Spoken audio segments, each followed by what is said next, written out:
Halo semuanya, buat kalian yang lagi merencanakan pernikahan, pasti deh ngerasain ada banyak banget dokumen yang mesti diurus.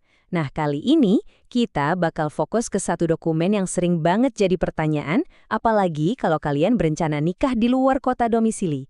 Namanya Surat Rekomendasi Nikah.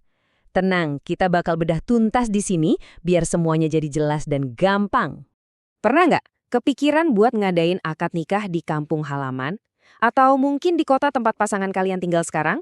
Nah, kalau jawabannya iya, pembahasan ini benar-benar wajib buat disimak. Ini situasi yang umum banget, tapi ada satu langkah administratif penting yang nggak boleh sampai kelewat. Oke, kita mulai dari yang paling dasar ya. Jadi, apa sih sebenarnya rekomendasi nikah itu? Gampangnya gini, ini tuh bukan sekedar surat biasa. Anggap aja ini semacam surat izin lintas wilayah resmi supaya pernikahan kalian sah tercatat walaupun dilangsungkan di kecamatan yang berbeda dari KTP kalian. Jadi, intinya tuh di sini. Rekomendasi nikah itu adalah surat pengantar resmi dari KUA di kecamatan tempat tinggalmu yang ditujukan ke KUA di lokasi kamu akan menikah nanti. Ini tuh ibarat KUA asal bilang, "Halo KUA tujuan, calon pengantin ini data-datanya sudah kami cek ya, dan mereka siap menikah di wilayah Anda."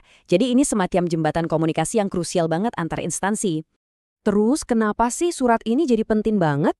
Coba bayangin deh, setiap kantor urusan agama atau KUA itu punya wilayah kerja administratifnya masing-masing ya, sebatas kecamatannya itu. Nah, surat rekomendasi ini fungsinya persis seperti jembatan yang menghubungkan wewenang KUA asalmu dengan KUA di tempat akad nikah. Tanpa jembatan ini, secara administrasi negara, pernikahanmu nggak bisa menyeberang dan tercatat dengan baik. Oke, sekarang kita bahas lebih dalam lagi kenapa sih dokumen ini begitu krusial. Ini lebih dari sekedar formalitas birokrasi loh. Rekomendasi nikah punya 3 fungsi utama yang menjamin pernikahan kalian itu tertib, aman, dan tentunya sah di mata hukum negara. Nah, ini dia 3 fungsi utamanya.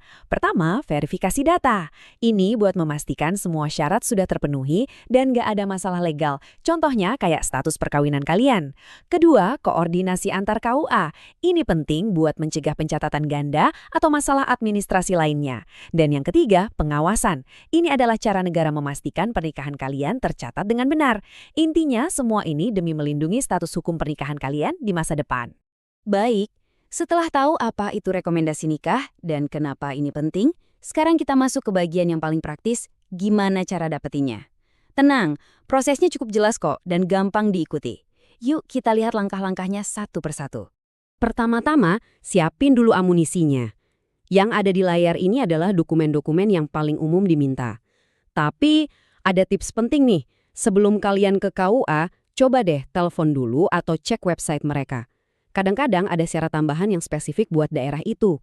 Jadi lebih baik pastikan dulu biar nggak bolak-balik kan. Prosesnya sendiri sebenarnya straightforward. Setelah semua dokumen lengkap, kalian tinggal datang ke KUA sesuai domisili di KTP, serahkan semua berkasnya, nanti petugas akan melakukan verifikasi. Nah, kuncinya ada di langkah verifikasi ini. Kalau semua data kalian valid dan nggak ada masalah, surat rekomendasi bakal terbit dan siap kalian bawa ke KUA tujuan. Prosesnya jelas dan terstruktur banget. Sekarang kita bakal bahas sebuah konsep yang sangat fundamental dalam pernikahan di Indonesia. Jadi, pernikahan itu punya 2 dimensi yang harus jalan bareng, keabsahan secara agama dan pengakuan oleh negara. Nah, disinilah surat rekomendasi nikah memainkan perannya yang sangat strategis.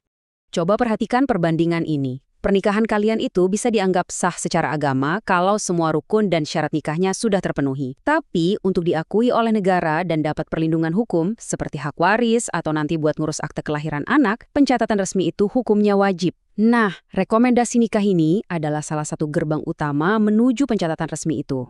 Wah, kutipan ini ngerangkum semuanya dengan pas banget. Dokumen ini adalah sebuah jembatan. Di satu sisi ada norma agama yang kalian jalani, di sisi lain ada sistem administrasi negara yang harus dipatuhi. Surat rekomendasi inilah yang menyambungkan keduanya, memastikan pernikahan kalian itu diakui dari kedua belah pihak. Jadi, ini poin yang harus diingat. Saat kalian ngurus rekomendasi nikah, kalian tuh bukan cuma ngurus selembar kertas. Kalian lagi membangun fondasi hukum yang kuat untuk keluarga kalian di masa depan. Ini adalah langkah penting untuk memastikan hari bahagia kalian diakui secara penuh, baik oleh agama maupun oleh negara. Dengan memahami semua proses ini, semoga nggak ada lagi ya keraguan atau kebingungan. Kalau urusan administrasi sudah aman dan beres, kalian bisa lebih fokus mempersiapkan momen paling membahagiakan dalam hidup kalian dengan hati yang jauh lebih tenang. Selamat mempersiapkan hari bahagiamu!